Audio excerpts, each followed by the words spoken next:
Goeiedag, het is vir ons heerlik weer hier in die Weeslik kantoor om met u te gesels in hierdie naweek oor die grootheid van God, sy liefde, sy ontferming en die nabyheid van God. Die tema van hierdie week is Deep Calls unto Deep. En ons kry dit in Psalm 42 vers 7 wat die volgende sê: Diep roep tot diep in die gebrul van jou watervalle. Al u golwe en brekers het oor my gespoel. Vergun my dat ek uit die Amplified dit ook vir u noem. Roaring deep calls to roaring deep at the thunder of your water spout. All your breakers and all your rolling waves have gone over me. Hierdie boodskap herinner my aan 'n desperate behoefte aan God. En het ons dit nie nou nodig in hierdie tyd nie. Die oorlog, die back and closure, ja al hierdie dinge wat rondom ons gebeur, wil ek in my hart uitroep, Here, dieper en dieper, nader en nader aan U. Het jy al ooit gevoel dat omstandighede aan jou voete knibbel, dreig om jou oseaan van wanhoop in te trek? Jy verloor jou werk, jy ontvang 'n ontstellende gesondheidsverslag, dalk kanker, of jy ly die verlies van 'n geliefde, ja, die een wie naby aan jou was, is daar nie meer nie.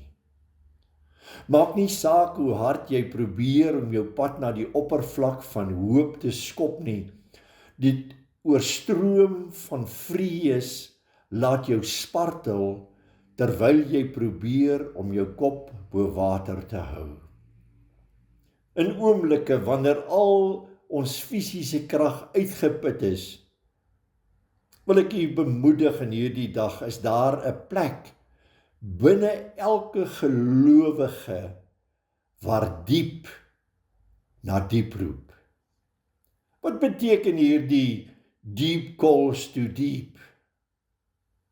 Toe die skrywer Psalm 42 geskryf het die psalmis die frase diep roep tot diep geskep om 'n plek te beskryf waar ons diep behoefte God se algenoegsame teenwoordigheid ontmoet. Ja, Matthew Henry se kommentaar sê, hy is oorweldig deur die vloed van hartseer, soos die van die ou wêreld toe die vensters van die hemel oopgemaak is en die fonteine van die groot diepte gebreek is. Of dit is 'n verwysing na 'n skip op die see in 'n groot storm, geslinger deur die brullende golwe wat daaroor waai. Psalm 107 vers 26 sê, hulle het opgereis na die hemel, neergedaal na die dieptes, hulle siele het vergaan van wee. Watergolwe van lyding, ook al op enige tyd oor ons lewe gegaan. Ons moet dit God se golwe noem, sodat ons onsself kan verneder onder sy magtige hand en onsself kan aanmoedig om te hoop, dat al word ons bedreig, ons nie verwoes sal word nie, want die golwe is onder die goddelike beheer. Die Here bo is magtiger as die geraas van hierdie vele waters. Na die stroom sal daar 'n kalmte kom. En die vooruitsig hiervan het hom ondersteun tot diep, ja diep geroep is.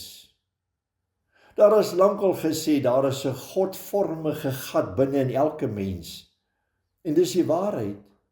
Wanneer ons Christus as ons verlosser aanneem, word daardie metaforiese grot van leegheid met Heilige Gees gevul. Maak Heilige Gees ons lewendig in Christus en word ons verbinding met die Allerhoogste bekragtig. Deur hierdie verbinding kan ons 'n diep gemeenskap met God ervaar. En dit het ons dit nie nodig in hierdie tyd nie. Terwyl ons meer en meer na 'n verhouding na ons nastrewe, moet ons nou ook sy gelyke word.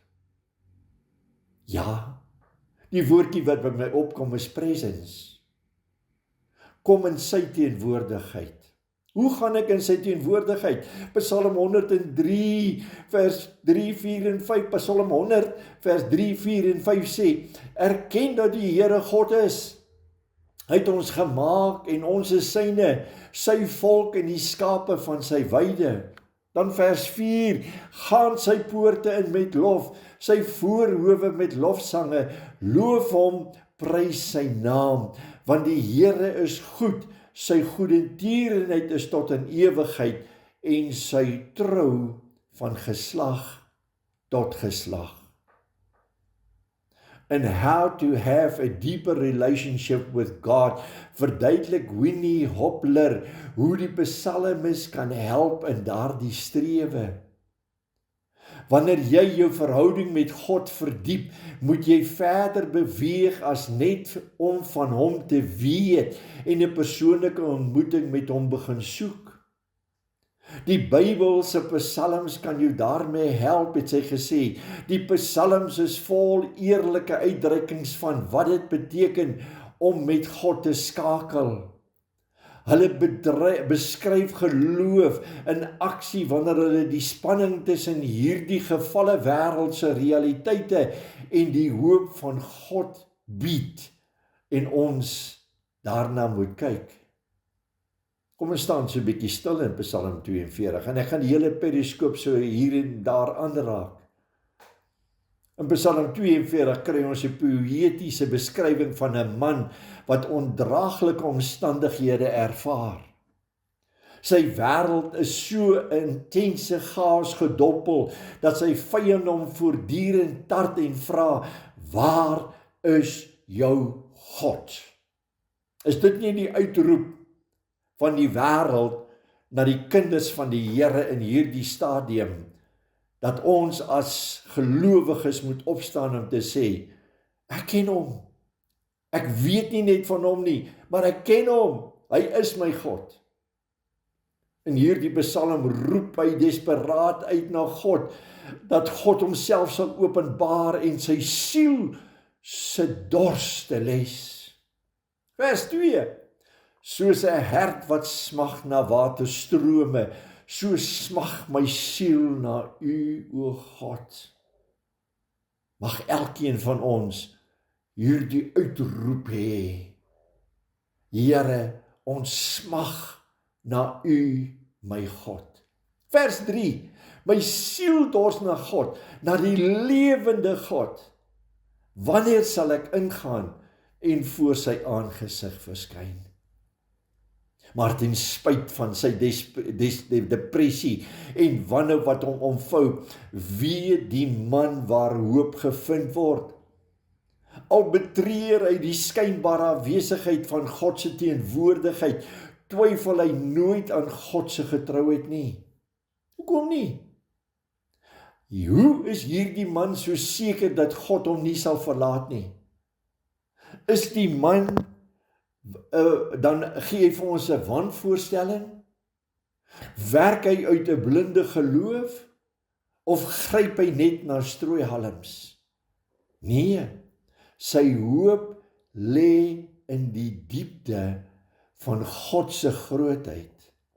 Psalm 42 vers 5, hieraan wie wil ek dink en my siel uitstort in my, hoe ek gewoond was om voor te trek met die skare, hulle gelei het na die huis van God, met die stem van jubel en lof, 'n feesvierende menigte. Sien wat sê hy? Ek was gewoond om voor te trek en die skare te lei. Dan vra hy in vers 6, wat buig jy jou neer, o my siel, en is jy onrustig binne my? Dan antwoord hy homself, hoop op God, want ek sal hom nog loof, die verlosser van sy aangesig. Dan vers 7, ons kernteks. O my God, my siel buig hom neer in my, daarom dink ek aan u uit die land van die Jordaan en die Hermons, aan die klein gebergtes af. Dit blyk dat hierdie man God se liefde in die verlede intiem ervaar het.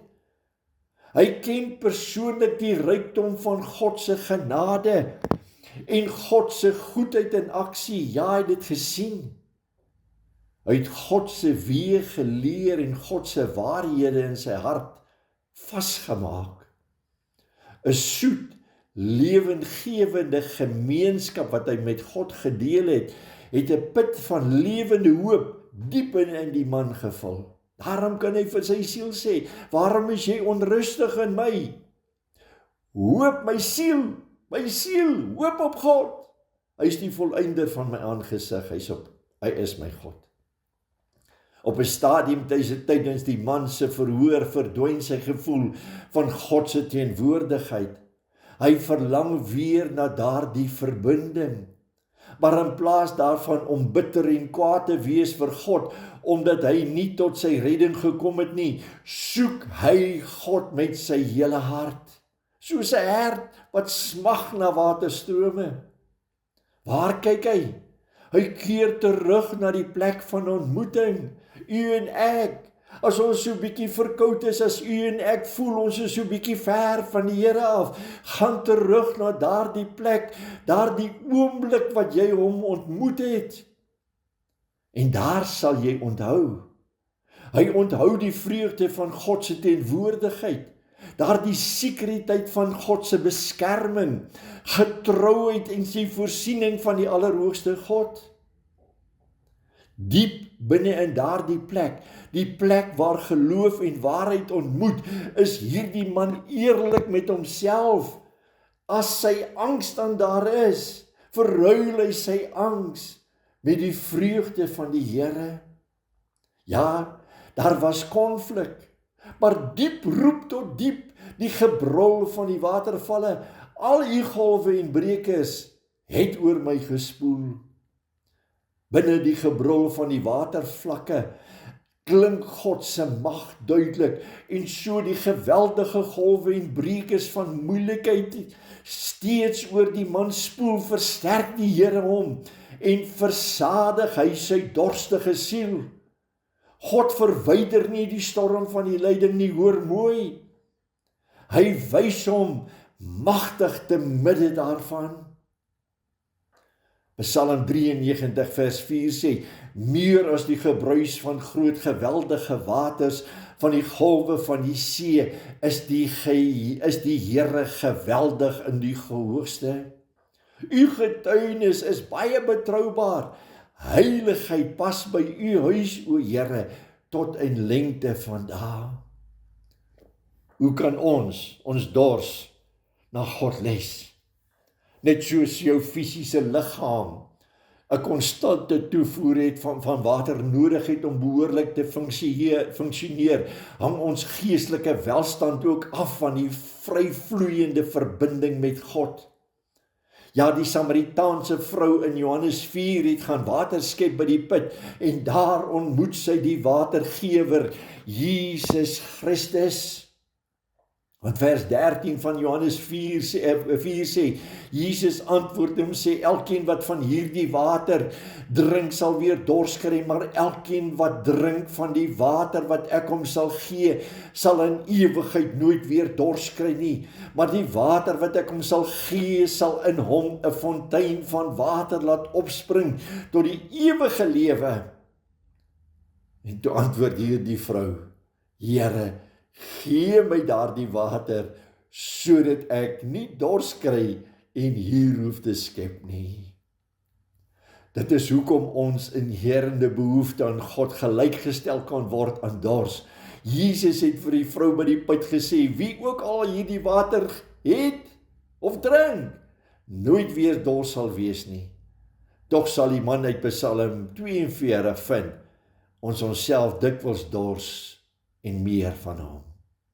Ja, die tweede ding, ek het gepraat oor presence, die tweede een is power. Hy gee ons krag. Jesaja 40 vers 29, hy gee die vermoeide krag en die vermenigvuldige sterkte van die wat gekragtig het nie. Die jonges word moeg en mat en die jong manne struikel self, maar die wat op die Here wag kry nuwe krag. Hulle vaar op met vleuels soos die arende. Hulle hardloop en hulle word nie moeg nie. Hulle wandel en hulle word nie mat nie. Om in God se teenwoordigheid te bly, gee hy vir ons die fontein van krag. Dit kan enorm wees. Ons moet daarin swem, vreesaanjaend wees, maar dis kragtig en dis pragtig. Waar diep roep na diep, waar antwoorde nie maklik kom nie, waar pyn blootgestel is aan dit plaas van bedek, waar genesing transformasie bring. Wat is jou purpose? Handelinge 1:8, maar julle sal krag ontvang, wanneer Heilige Gees die ability, the efficiency and might oor julle kom, en julle sal my getuies wees. Hoe meer honger ek na God het. Vers 1 van Psalm 42, laat God weet jy is dors. Want Jesus in Johannes 7 vers 37, op die laaste en die grootste dag van die fees het Jesus opgestaan en hard gesê, laat elkeen wat dors het na my toe kom en drink. Die eerste oproep uit hierdie Psalm. Die tweede oproep, wees eerlik met God oor jou gevoelens en die twyfels. Ja, Jesus self aan die kruis, Matteus 27:46, omtrent 3 uur die middag het Jesus hardop uitgeroep, Eli, Eli, lama sabachthani, wat beteken my God, waarom het U my verlaat? Net soos hierdie psalmis uitroep en sê, o my siel, waarom is jy onrustig binne my? Psalm 42 vers 4 sê, loof God uit jou hart vir wie hy is. Deur Jesus laat ons dus voortdurend 'n lofoffer aan God bring, ja die vrug van ons lippe om sy naam openlik te bely. Hebreërs 13 vers 15. Dan Psalm 42:5, onderrig jou siel, moenie toelaat dat omstandighede jou gedagtes bepaal nie. Laastens, liewe luisteraar, wat ons ook al waar is, al wat edel is en al wat reg is, al wat rein is, al wat mooi is, al wat bewonderingswaardig is, bedink dit. Gee God die eer. En dan vers 6 van Psalm 42, onthou God se goedheid deur voortdurende oorwinning wat hy jou deurgelei het te onthou. Jy weet hoeveel vervolgings en lyding ek deurgemaak het, sê Paulus vir Timoteus. Jy weet alles van hoe ek in Antiochië, Ikonium en Lystra vervolg is, maar die Here het my uit dit alles gered. Kom ons roep uit die diepte van ons hongersiele na God. Liewe Here, ek is so dankbaar dat wanneer dit voel asof iemand anders my nie verstaan nie, U dit wel doen. U verstaan my teleurstellings. U weet dat mense my te nakom, maar U het hulle lief te midde daarvan, en U liefde dring my, sodat ek meer en meer van U gaan kry. Bring me into your presence. Give me your power, and I want to do your purpose in this world. Ons vra dit in Jesus naam. Amen en amen. Shalom. Tot 'n volgende keer.